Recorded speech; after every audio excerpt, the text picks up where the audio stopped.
नमस्कार दोस्तों, क्या हमारा भाग्य पहले से लिखा होता है? मेरे प्यारे दोस्तों, हमारे जीवन में जो भी घटता है वह पहले से तय होता है। गरुड़ पुराण में बताया गया है कि मनुष्य के भाग्य में जन्म से लेकर मृत्यु तक जो कुछ भी होता है वह पहले से निर्धारित होता है। मृत्यु और जन्म एक ऐसा सत्य है जिसे कोई टाल नहीं सकता, लेकिन हम यह नहीं जान पाते कि हमारा भाग्य जन्म से पहले लिखा जाता है या जन्म के बाद। गरुड़ पुराण में जन्म, मरण और कर्म के बारे में विस्तार से बताया गया है। आइए जानते हैं कि मनुष्य का भाग्य कब लिखा जाता है। क्या यह जन्म से पहले तय होता है या जन्म के बाद? गरुड़ पुराण का यह ज्ञान आपके लोभ, क्रोध, मोह और दुखों को दूर कर सकता है। एक समय की बात है, द्वारका नगरी में एक दिन श्री कृष्ण अपने दिव्य आसन पर बैठे हुए थे। तभी देवर्षि नारद नारायण का जाप करते हुए उनके पास पहुंचते हैं और उन्हें प्रणाम करके बोले, हे प्रभु, आप त्रिकालदर्शी हैं। मैंने सुना है कि जो जीव मनुष्य जन्म लेता है, क्या उसका भाग्य पहले से लिखा होता है? हे प्रभु, मैं जानना चाहता हूँ कि मनुष्य के साथ जो कुछ घटना घटित होती है वह उसके जन्म से पहले तय होता है या वह पिछले जन्म का भोग भोगता है? क्या यह सत्य है या हम अपनी मेहनत और कर्मों से उसे बदल सकते हैं? फिर भगवान श्री कृष्ण नारद की बात सुनकर मुस्कुराए और बोले, हे नारद, आपका यह प्रश्न बहुत ही गुणवान और महत्वपूर्ण है, जो मानव जाति के लिए उसके जन्म, कर्म और मृत्यु पर आधारित है। फिर कृष्ण बोले, हे नारद, मैं तुम्हें एक कथा सुनाता हूँ जो न तुम्हारे इस प्रश्न का उत्तर देगी, बल्कि हर मनुष्य के लिए एक चेतावनी और प्रेरणा भी होगी। कृष्ण बोले, हे नारद, इस कलयुग भरी संसार में जो मनुष्य इस कथा को पूरे ध्यान पूर्वक आखिरी तक सुन लेगा और समझ लेगा, उसके इस संसार से सभी पाप, कर्म, क्रोध, मोह से मुक्ति मिलेगी। फिर नारद बोले, हे प्रभु, मैं उस कथा को पूरे ध्यान पूर्वक आखिरी तक सुनूंगा। आप उस कथा को निश्चित हो सुनाएं। फिर श्री कृष्ण ने नारद को वह कथा सुनाते हैं। श्री कृष्ण बोले, हे नारद, प्राचीन काल में एक विशाल और समृद्ध राज्य था जिसका नाम अक्षयपुरी था। उस राज्य का शासक राजा रत्नधर था। राजा रत्नधर अत्यंत धर्मात्मा और न्यायप्रिय था। वह सदैव अपने राज्य की प्रजा के कल्याण के लिए काम करता था और धर्म का पालन करता था। उसे भगवान से एक संतान का आशीर्वाद चाहिए था ताकि वह अपने राज्य का कार्यभार किसी योग्य उत्तराधिकारी को सौंप सके। फिर हे नारद, राजा रत्नधर और रानी दोनों ने कई वर्षों तक तपस्या की। इससे भगवान शिव ने प्रसन्न होकर उसे संतान होने का वरदान दिया। फिर एक दिन भगवान शिव के आशीर्वाद से रानी गर्भवती हुई। राजा और रानी अत्यंत प्रसन्न थे क्योंकि वे चाहते थे कि उनका बेटा महान शासक बने और राज्य को सुख समृद्धि की ओर ले जाए। परंतु जब रानी ने बेटे को जन्म दिया तो वह बच्चा विकलांग और शारीरिक रूप से कमजोर था। उसके शरीर की हड्डियां टूटी हुई थीं और वह शारीरिक रूप से सक्षम नहीं था। राजा रत्नधर का दिल टूट गया। उसने भगवान से यह सवाल पूछा कि ऐसा क्यों हुआ। तब राजा रत्नधर ने भगवान श्री कृष्ण से मिलने का निर्णय लिया और उन्हें अपने दुखों को साझा करने के लिए वहां पहुंचे। राजा ने भगवान से पूछा, हे प्रभु, मैंने इतनी तपस्या की, यज्ञ किए, फिर भी मेरे बेटे का जन्म विकलांग क्यों हुआ? मैंने भगवान शिव से आशीर्वाद लिया था, लेकिन ऐसा क्यों हुआ? क्या यह मेरे भाग्य में पहले से लिखा हुआ था? फिर श्री कृष्ण मुस्कुराए और कहा, हे राजा, तुम सही कहते हो कि तुम्हारा पुत्र विकलांग जन्मा है। क्या तुम जानते हो कि तुम्हारे पुत्र का जन्म इस प्रकार क्यों हुआ है? यह तुम्हारे द्वारा किए गए पूर्व जन्मों के कर्मों का फल है। यह तुम्हारे पिछले जन्म के कर्मों का परिणाम है जो तुम्हारे भाग्य में लिखा हुआ था। लेकिन इसका कारण यह नहीं है कि तुम्हारा भाग्य पहले से निर्धारित था। ये घटना तुम्हारे और तुम्हारे बेटे के कर्मों का फल है जो उसके पिछले जन्म से जुड़ा हुआ है। राजा ने आश्चर्यचकित होते हुए पूछा, हे प्रभु, क्या भाग्य वास्तव में पहले से लिखा होता है? श्री कृष्ण ने कहा, जन्म, मृत्यु और जीवन के उतार चढ़ाव पहले से निर्धारित होते हैं, लेकिन हम जो कर्म करते हैं वह हमारे भाग्य को बदल सकते हैं। जिस दिन तुम्हारे बेटे का जन्म हुआ उस दिन तुमने एक विशेष संतान का वरदान प्राप्त किया था, लेकिन उस संतान को चुनौतियां मिलना जरूरी था ताकि वह अपने जीवन में धैर्य, साहस और पराक्रम को विकसित कर सके। लेकिन उसका भविष्य केवल उस समय के कर्मों से नहीं होता है, बल्कि यह तुम्हारे पिछले जन्मों के कर्मों का परिणाम है। श्री कृष्ण ने राजा रत्नधर से कहा, हे राजन, भाग्य और कर्म में बहुत गहरा संबंध है। हमारे कर्म ही हमारे भाग्य का निर्माण करते हैं। यही कारण है कि हमें जीवन में अपने कर्मों को सदैव धर्म और सत्य के मार्ग पर रखना चाहिए। श्री कृष्ण ने कहा, हे राजन, जो कुछ भी तुम्हारे जीवन में घटित होता है वह तुम्हारे पिछले जन्म के कर्मों का परिणाम है। यदि तुम्हारा बेटा विकलांग जन्मा है तो यह उसकी आत्मा के पिछले जन्म के कर्मों का फल है। जब तुम एक पुण्य आत्मा के रूप में जन्म लेते हो तो तुम्हारे जीवन में कठिनाइयां और संघर्ष जरूर होंगे, क्योंकि इस दुनिया में हर आत्मा को कुछ न कुछ कष्ट भोगना पड़ता है ताकि वह अपने पिछले कर्मों को समाप्त कर सके। लेकिन याद रखो, तुम्हारे बेटे के जीवन में जो कठिनाई है वह उसकी परीक्षा है। यदि वह धैर्य और साहस से इन कठिनाइयों का सामना करता है तो वह अपने भाग्य को बदल सकता है। एक दिन वह वही कार्य करेगा जिसकी कल्पना तुमने अपने जीवन में की थी। फिर राजा रत्नधर ने पूछा, हे प्रभु, क्या मैं और मेरे पुत्र अपने भाग्य को बदल सकते हैं? श्री कृष्ण ने उत्तर दिया, बिल्कुल, तुम दोनों ही अपने भाग्य को बदल सकते हो। तुम्हारे बेटे के जन्म के समय जो विकलांगता थी वह उसके कर्मों का फल था, लेकिन उसका भविष्य तुम्हारे अच्छे कर्मों पर निर्भर करता है।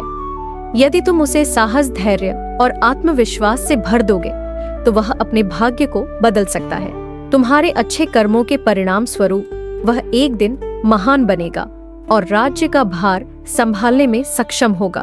फिर भगवान श्री कृष्ण ने आगे कहा, भाग्य एक चक्र के समान है जो कर्मों के आधार पर घूमता रहता है। जब तुम अच्छे कर्म करते हो तो तुम अपने भाग्य को सुखमय बना सकते हो। फिर आगे श्री कृष्ण से राजा रत्नधर ने कहा, क्या भाग्य निश्चित रूप से पिछले कर्मों से जुड़ा होता है? श्री कृष्ण बोले, हाँ, लेकिन उसे बदलने की शक्ति तुम्हारे हाथों में है। यदि तुम अच्छे कर्म करते हो तो वह तुम्हारे भाग्य को भी सुधार सकते हो। साथ ही भक्ति साधना और सेवा से भाग्य बदला जा सकता है। भगवान की भक्ति से ईश्वर को प्रसन्न करके हम अपने भाग्य को बदल सकते हैं। अगर तुम अपने पुत्र को साहस और आत्मविश्वास से जीवन के संघर्षों का सामना करने की शिक्षा दोगे तो वह अपने भाग्य को बदल सकता है। राजा रत्नधर ने भगवान श्री कृष्ण की बातों को पूरी तरह से आत्मसात किया और अपने पुत्र को शिक्षा देने का संकल्प लिया। उसने अपने पुत्र को कठिनाइयों के बावजूद साहस और विश्वास के साथ जीवन जीने की प्रेरणा दी। समय के साथ उस विकलांग पुत्र ने अपनी आत्मविश्वास और कठिनाई से लड़ते हुए समाज में महत्वपूर्ण स्थान प्राप्त किया। उसकी संघर्षशीलता और साहस ने राज्य में उसका सम्मान बढ़ाया। कृष्ण बोले, हे नारद, तुम यह समझो कि भाग्य एक निरंतर प्रक्रिया है जो कर्मों के आधार पर बदल रहती है। जो लोग जीवन में अपने कर्मों को सुधारते हैं और भगवान की शरण में जाते हैं, उनका भाग्य भी बदलता है। यह केवल कर्म ही नहीं है, बल्कि यह जीवन के संघर्षों और कर्मों का परिणाम है। फिर श्री कृष्ण ने नारद से कहा, यह कथा हमें यह सिखाती है कि जीवन में जो कुछ भी घटित होता है वह हमारे पिछले कर्मों का फल है। भाग्य और कर्म का कोई निश्चित प्रारूप नहीं है। हमारा कर्म हमारा भाग्य को बदल सकता है। मित्रों, गरुड़ पुराण हमें सिखाते हैं, यदि हम अच्छे कर्म करते हैं और सत्य की राह पर चलते हैं और ईश्वर का ध्यान करते हैं तो हम अपने जीवन की दिशा बदल सकते हैं। फिर श्री कृष्ण ने नारद से कहा, हे नारद, यह संसार कर्मों का दर्पण है। जो जैसा कर्म करेगा वह वैसा फल भोगेगा। मनुष्य को यह ध्यान रखना चाहिए कि माता पिता की सेवा, दूसरे की सहायता और ईश्वर का ध्यान ही सबसे बड़ा धर्म है। जो मनुष्य अपने पिछले जन्म में किसी के साथ पाप किया है, किसी को कष्ट दिया है, उसे न केवल नरक में भयानक यातना मिलती है, बल्कि वह जन्म जन्मांतर तक उसका भोग भोगता है। लेकिन जो अपना कर्म सुधार लेता है वह इस चक्र से मुक्त हो सकता है, क्योंकि यह संसार एक अवसर है। धर्म, सेवा, सत्य ही मनुष्य का जीवन है। मनुष्य को यह समझना चाहिए कि मृत्यु के बाद उसके अच्छे कर्म ही साथ जाते हैं। मित्रों, यह कथा हमें यह सिखाती है कि हमारा भाग्य पिछले कर्मों का फल है। हर पाप का दंड, हर पुण्य का फल निश्चित होता है। हे मनुष्य, तुम अपने कर्मों पर ध्यान दो, स्वार्थ, पाप और अहंकार को त्यागो। धर्म, सत्य और सेवा को अपनाओ, क्योंकि यही जीवन का सबसे बड़ा सत्य मार्ग है। मित्रों, श्री कृष्ण ने इस प्रकार नारद को गरुड़ पुराण के रहस्य को बताया। मित्र, भाग्य निश्चित रूप से जन्म से पहले लिखा जाता है, लेकिन हम अपने जीवन के संघर्ष, सत्य, धर्म और ईश्वर की भक्ति से अपने भाग्य को बदल सकते हैं। मित्रों, गरुड़ पुराण में भाग्य का लेखा जोखा और कर्मों के बारे में उल्लेख मिलता है। पर दोस्तों, मनुष्य अपने कर्मों, संघर्ष और ईश्वर की भक्ति से अपने जीवन को बदल सकते हैं। मित्रों, गरुड़ पुराण हमें सिखाते हैं कि जीवन एक बोया हुआ खेत की तरह है। मनुष्य खेत में जो बीज बोते हैं वही फल मिलता है। उसी प्रकार मनुष्य अपने जीवन में जो कर्म करते हैं उसका अगले जन्म में उसी रूप से फल भोगता है। इसीलिए दोस्तों, गरुड़ पुराण में श्री कृष्ण कहते हैं कि जब मनुष्य का जन्म होता है तो उसके पिछले कर्मों के आधार पर उसका भाग्य उसके जन्म से पहले लिखा जाता है, और उस मनुष्य के साथ वही होता है जो उसके जन्म से पहले उसके भाग्य में लिखा हुआ है, जिसे कोई टाल नहीं सकता है। परंतु सत्य, धर्म और सेवा से ईश्वर को प्रसन्न कर हम अपने भाग्य को बदल सकते हैं। हिंदू धर्म का सबसे बड़ा धर्म ग्रंथ गरुड़ पुराण है, जिसमें मनुष्य के जीवन, मृत्यु और भाग्य कर्म के बारे में विस्तार से बताया गया है। यह पुराण हिंदू धर्म के 18 महापुराण में से एक है, और इस पुराण में जन्म, मरण से पुनर्जन्म, कर्म और आत्मा के मार्ग के बारे में पूरे विस्तार से बताया गया है। दोस्तों, गरुड़ पुराण के अनुसार मनुष्य का भाग्य उसके पिछले कर्मों पर निर्भर करता है। गरुड़ पुराण, जो विष्णु पुराणों के प्रमुख ग्रंथ में से एक है, यह पुराण जीवन के रहस्यों और मानव के कर्म फल के बारे में बताता है। गरुड़ पुराण में श्री कृष्ण को साक्षात भगवान विष्णु के अवतार माने जाते हैं। दोस्तों, गरुड़ पुराण में श्री कृष्ण कहते हैं, मनुष्य अपने जीवन में अच्छे कर्म और सत्य मार्ग पर चलकर ईश्वर को प्रसन्न कर हम अपने भाग्य में होने वाले घटना से बच सकते हैं और आने वाले भाग्य को हम बदल सकते हैं। मित्रों, गरुड़ पुराण में श्री कृष्ण ने मनुष्य को जीवन जीने के लिए 3 मुख्य उपदेश दिए हैं। सत्य, धर्म और सेवा पर चलकर हम अपने भाग्य के कर्मों को बदल सकते हैं। 1. अपने धर्म का पालन करना। मनुष्य का जन्म किसी खास उद्देश्य के लिए होता है। जो मनुष्य अपने पिछले जन्म में पाप किया है, वह इस जन्म में भी उस पाप का भोग भोगता है, क्योंकि मनुष्य के जन्म से पहले उसका जन्म से मरण तक का भाग्य पहले तय होता है। इसीलिए दोस्तों, गरुड़ पुराण में श्री कृष्ण ने बताया है, मनुष्य को हमेशा धर्म, सत्य का पालन करना चाहिए। इससे हमारे पिछले जन्म के पाप से बच सकते हैं। ईश्वर की भक्ति से हम अपने जीवन को बदल सकते हैं। हम सभी ऊंचाई तक पहुंच सकते हैं। दोस्तों, जीवन एक अनमोल उपहार है। आप इसे व्यर्थ ना जाने दें। सही कर्म और धर्म का पालन से हम अपने जीवन को अगले जन्म में होने वाले घटना से बच सकते हैं। ये न केवल आपके लिए है, बल्कि इसे पूरे समाज और दुनिया के लिए प्रेरणा का स्रोत बन सकते हैं। नंबर 2, माता पिता, सेवा और आदर करना। दोस्तों, गरुड़ पुराण में श्री कृष्ण कहते हैं कि मनुष्य को हमेशा अपने माता पिता की सेवा करनी चाहिए, क्योंकि माता पिता के ही चरणों में तीनों लोक का स्वर्ग है। जो लोग माता पिता को नहीं मानते और ना ही उनका आदर करते हैं, उसे न केवल नरक में भयानक यातना भोगना पड़ता है, बल्कि उसको अगले जन्म में भी भारी संकट भोगना पड़ता है, और उस मनुष्य को अपने पाप का परिणाम जन्म जन्मांतर तक उस कर्म का भोग भोगना पड़ता है। नंबर 3, अहंकार।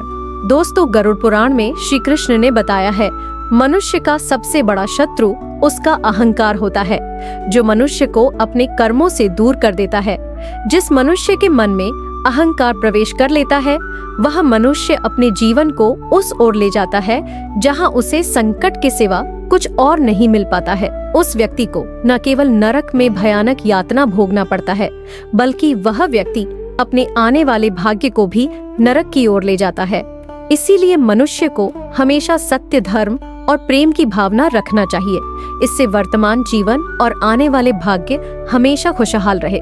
मित्रों, गरुड़ पुराण हमें सिखाता है, यह जीवन हमारे कर्मों का फल है। ये ग्रंथ हमें यह समझने की प्रेरणा देता है, अपने जीवन से धर्म, सत्य, परोपकार का पालन करना ही सबसे बड़ा कर्तव्य है। आत्मा की मुक्ति और अगले जन्म उच्च योनि प्राप्त करने के लिए मनुष्य को अपने कर्मों को ध्यान रखना चाहिए। मित्रों, गरुड़ पुराण हिंदू धर्म के महान ग्रंथों में से एक है। यही हमारे जीवन को सही दिशा में चलने का ज्ञान देता है, जो हमें यह सिखाता है कि मनुष्य का भाग्य उसके कर्मों और ईश्वर की इच्छा का परिणाम होता है। यह ग्रंथ न केवल जीवन और मृत्यु के रहस्यों के बारे में बताता है, बल्कि यह भी समझाता है कि मनुष्य अपने जीवन को किस प्रकार सही दिशा में ले जा सकता है। गरुड़ पुराण में मनुष्य के जन्म मरण से लेकर वर्तमान जीवन कैसे जिए, इन सभी चीजों के बारे में विस्तार से वर्णन किया गया है। मनुष्य के जीवन से लेकर मृत्यु तक की सार जानकारी इस धर्म ग्रंथ गरुड़ पुराण में बताया गया है। मनुष्य जीवन में जो कुछ घटित होता है वह हमारे पिछले जन्म का फल है। दोस्तों, गरुड़ पुराण हमें यह सिखाता है कि भाग्य केवल कर्मों का फल है। भले ही भाग्य जन्म पहले से लिखा हो, पर हम अपनी कर्म से इसे बदल सकते हैं।